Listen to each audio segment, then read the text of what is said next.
and we went up to the attic that they made into the kids' room, and we smoked weed. And dude, I was petrified. We go out in the night into the woods, and I'm like, they're gonna fucking kill me. Like these guys have all these kids have knives. Yeah, I did Boy Scouts for 1 or 2 weeks. I made it to like a camping trip, and I was like, I don't want this. Isn't like my thing. Yeah. I don't mind that shit, but like No, rednecks, you're super into it. No. rednecks scare me. Like they scare me yeah. more than like inner city. Like I'm more scared out in the woods than I would be. Well, in like too. uptown. Yo, me too. Yeah, because there's nowhere to go. Woods is terrifying because there's no escape. Yeah, that's there's like. I think I may have told you this before. My girlfriend, when I was younger, so I was like maybe 19, she was 17, something like that. When she lived with her family still, and her family, you know, she had like a curfew and everything. She would sneak out to come see me. Yeah. And she lived in a double wide trailer, like through woods. This is when I moved to South Jersey. This was in Philly. Yeah. And there was this like through woods. There was this cul-de-sac Lovely. that I would go drive into, and I would blink my lights, and she would somehow in a fucking Charlotte Hornets pullover starter just emerge from the wood, and she went a good 4 or 5 minutes walks like through complete like a trail, wood.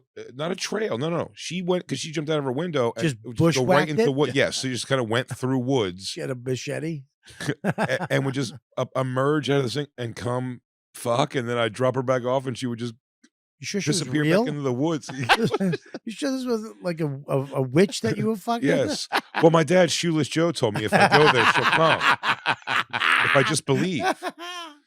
If you park it. But she would, and I was like, I tell you, there's not a chance. If you suck it, I will come. There's not a flip situation of that I could see myself doing that. I would not do that. I would like exactly. You understand how powerful pussy is? That you would just go to the woods, the edge of the woods, and flick your lights, and a chick would emerge, and that didn't bother you at all. That was just like, okay, and then you just drop her off, and she would just go into the woods. I mean, she's like my many years girlfriend, believe it or not. But like crazy. But she was yeah. But when she did it, I was like, I would have never done that for anybody. Certainly for her, I wouldn't have. No. I'm not talking about an emergency. I'm talking about, hey, you can come see me, and I'm saying, like, have sex even when it's that young and you're like excited to have sex, like that excited for it. I still would be like, no, man. There's not even intangible. Forget all the obvious things that will go through my head, like monsters and killers and whatever. The simple. Like, you saw me, Bobby, where there was a raccoon on the table when we were camping. I couldn't have left faster. We moved our leaving up an hour because I was like, I can't. These things are looking at me. We had to get it. We were in camp and we did the comedy camp. Yeah. I was like, we got to have the bonfire because it's a bonfire. The thing's campers. Makes complete sense. And everybody was like, yeah. And then I was like, well, you have to have a tent. And they were like, Jay's not staying. I was like, what do you mean? They're like, Jay and Dan are not going to be in it. There's no tent involved. Yeah. So I had to get one of the houses, the cabins. A little cabin. I got this big cabin so that they can stay inside. Because that was when Mush snored and put Dan woke up with like Ren and Stimpy eyes, where you see all the veins in them and shit. It was crazy. I've never seen Dan mad like that. He went and slept in my car. He ended up sleeping in my car. Why? Because Mush was snoring so loudly? But it wasn't snoring. Snoring is not, and I snore. We talked about this earlier in the bonfire. I snore, but Mush was doing something different. Like sleep apnea? Dude, like sleep, like terror. He was actually snoring himself back to life. Like that's exactly what we said. He'd go, when he would die out, he'd go like, this is how it would go. He'd go like,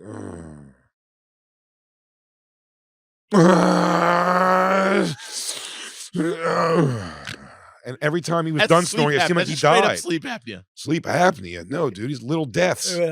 How does it go again? It's the die down first. He goes, it's like the build up. He goes, and it's like he dies. He cuts out. He goes, and then he comes back like, it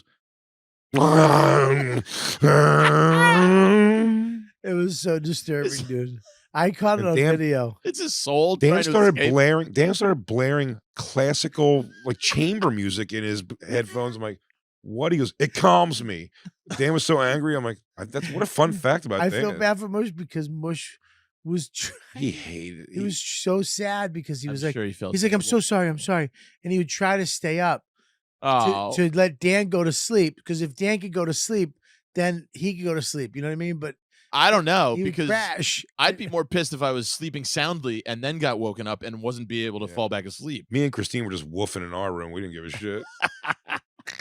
I felt we were a 3-part harmony, man. We were like 3 Dog Night.